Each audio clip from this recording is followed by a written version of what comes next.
l'invité de la matinale. KTO Radio. Bonjour à tous, toute la semaine nous vous proposons une série sur le jubilé 2025. Le pape François, vous le savez probablement, va ouvrir la porte sainte de la basilique Saint-Pierre dans la nuit de Noël, ce mardi 24 décembre. Alors pourquoi cette année sainte? Quel en est le sens? À quoi les catholiques du monde entier sont invités? C'est monseigneur Jean Bondu qui nous accompagne toute la semaine. Bonjour monseigneur. Bonjour Étienne. Vous êtes évêque référent pour ce jubilé 2025 au sein de la Conférence des évêques de France et vous êtes évêque auxiliaire de Rennes. Peut-être on peut commencer ce premier épisode avec l'histoire des jubilés. Parce qu'au fond, ce jubilé, il commence qu'en 1300 pour l'Église catholique. C'est quelque chose qu'on a oublié peut-être.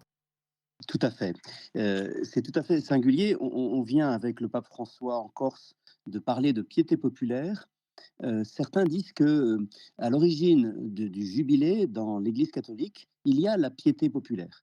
C'est au passage de l'an 1300, donc vers le XIVe siècle, que les Romains, alors qu'il n'est plus possible d'avoir d'indulgence, puisque il y a eu la fin des croisades, la prise d'Acre, et donc il n'y a plus de rêve possible pour obtenir des indulgences, le monde romain demande au pape Boniface VIII une année jubilaire pour cette année 1300.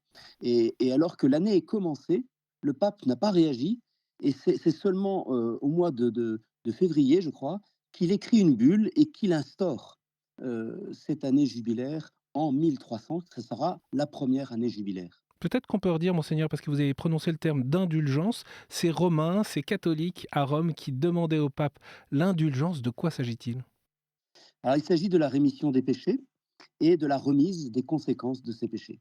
Le pape François le dira dans la bulle qu'il a écrite pour ce jubilé de 2025. Nous savons que le pardon des péchés nous est accordé par le sacrement de réconciliation. Et il nous invite fortement à venir régulièrement à ce sacrement de réconciliation.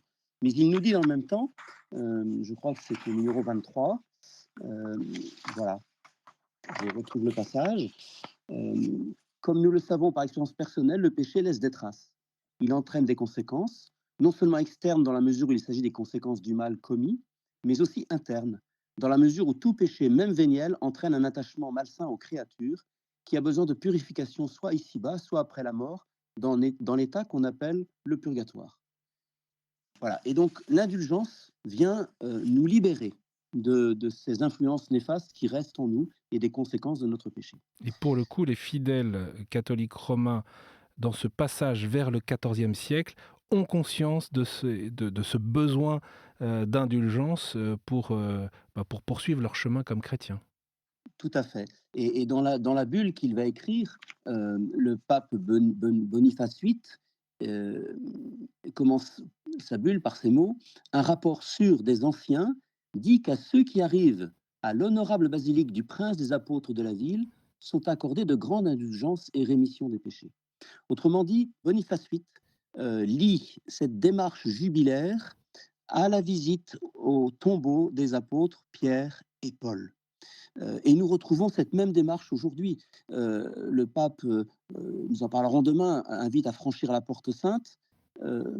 Les deux tombeaux de Pierre et Paul vont être majeurs dans cette démarche, comme une démarche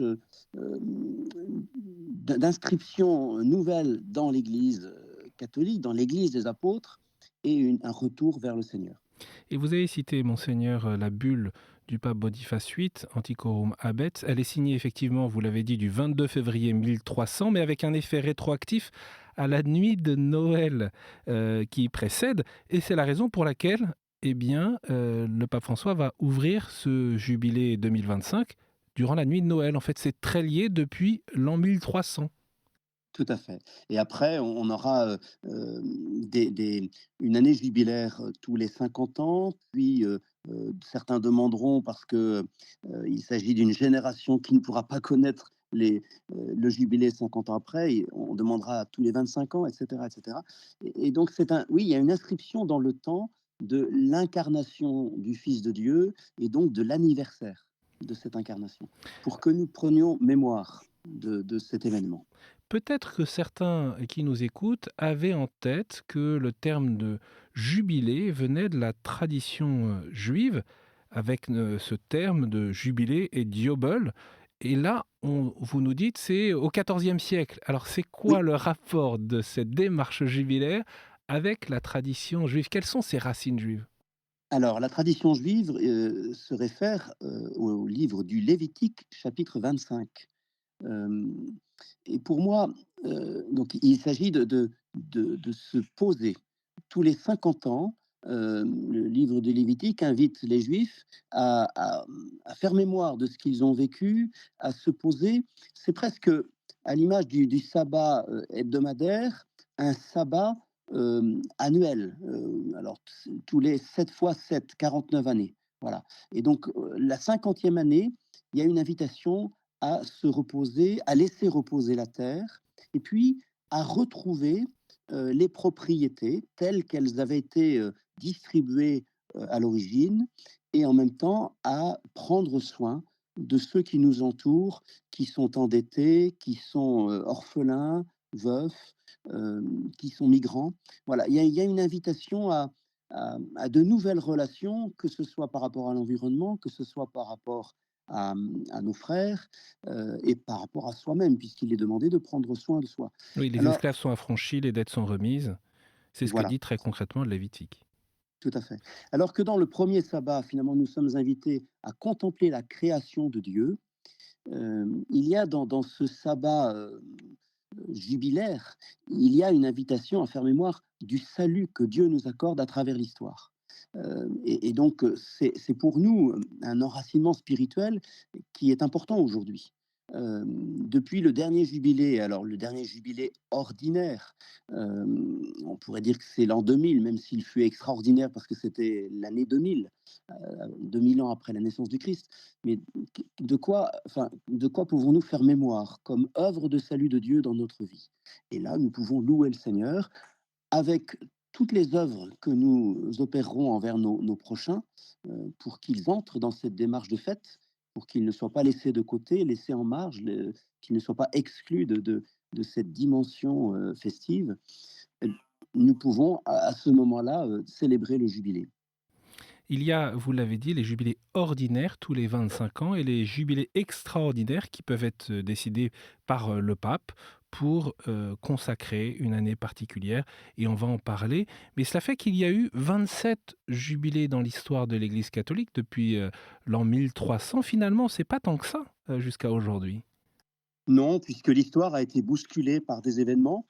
Le pape a été chassé de Rome, il est arrivé en Avignon. Alors ça n'a pas empêché un jubilé de se tenir à Rome, mais ça a quand même sérieusement bousculé l'autorité du pape.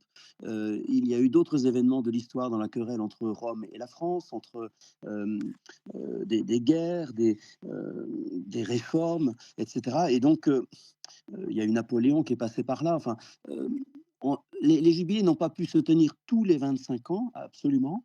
Et donc, on en est au 27e. Bon, voilà. C'est quand même dans l'histoire de l'Église, ce sont des moments importants. Et je citais les jubilés extraordinaires. Au XXe siècle, il y a eu le jubilé de 1933 décrété par Pie IX à l'occasion du 1900e anniversaire de la mort de Jésus. Puis en 1983, un jubilé extraordinaire décidé par Jean-Paul II pour le 1950e anniversaire de la mort et de la résurrection du Christ. Et puis il y a eu 2016 le jubilé de la miséricorde décidé par le pape François. Tout à fait. Et ces jubilés extraordinaires dont vous parliez, 1933, 1983,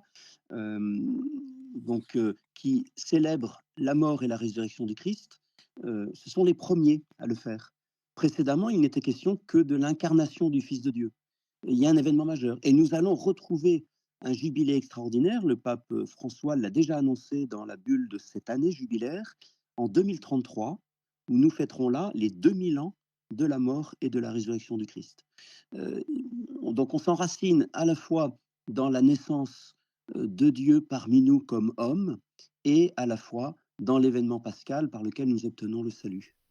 Quel sens a cette année 2025? On comprend du coup que cette année jubilaire, ce jubilé, finalement, il est proposé aux fidèles, à toute l'Église, de manière assez restreinte dans l'histoire de l'Église, puisque je disais 27 jubilés depuis l'an 1300. C'est une opportunité, une invitation à la conversion qui est assez exceptionnelle au fond, ce jubilé 2025. Oui, nous pouvons, de fait profiter de cette proposition du Saint-Père, c'est un événement remarquable pour que nous mettions toute notre énergie à nous convertir. Alors, il y a la grande conversion qui est le retournement dans la vie de quelqu'un qui ne connaît pas le Christ et qui va, demander le baptême, qui va devenir disciple du Christ. Mais il y a aussi toutes les petites conversions que nous pouvons vivre, nous, qui sommes déjà baptisés, qui sommes déjà disciples de Jésus. Et là, le premier travail à faire, c'est d'identifier sur quel aspect de notre vie nous avons besoin de nous convertir. Et cette démarche vers Rome, il y a les 4 portes saintes à franchir à Rome, celle avec les 2 tombeaux des apôtres, Pierre et Paul, heu, qui nous assurent, qui déjà sont une perspective vers le salut. Et puis il y a les 2 autres portes, Sainte Marie Majeure et Saint Jean de Latran. Ce sont autant d'occasions pour nous de nous mettre en chemin. La conversion, elle intervient au bout de tout un parcours. Il s'agit de renoncer, il s'agit de dire sa foi au Seigneur et il s'agit d'accueillir la grâce qui nous est faite. Nous le savons, le travail d'une conversion, il est principalement celui de Dieu en chacun de nous. Il faut d'abord notre volonté, notre désir, mais il y a aussi la nécessité de la collaboration avec Dieu qui veut notre salut. Et on le sait, Monseigneur Bondu, le thème de ce jubilé 2025, c'est Pèlerins de l'Espérance. On aura l'occasion toute la semaine avec vous de parcourir cette bulle d'indiction pour ce jubilé 2025 qui s'intitule L'Espérance ne déçoit pas et qui, un texte dans lequel le pape François donne à la fois ses indications dans la manière de vivre ce jubilé et puis ses invitations à venir en pèlerinage à Rome notamment, pour faire cette démarche jubilaire. On va parler demain de l'ouverture de la Porte Sainte, puisque demain soir, dans la nuit de Noël, le pape François va ouvrir la Porte Sainte de la basilique Saint-Pierre, mais on reviendra aussi sur les gestes concrets du jubilé auxquels les chrétiens, les catholiques sont invités, ainsi que les signes qu'ils sont invités à porter dans la société aujourd'hui. Merci beaucoup, Monseigneur Bondu, de nous accompagner, et bien sûr, on se retrouve demain à la même heure. Tout à fait. Merci.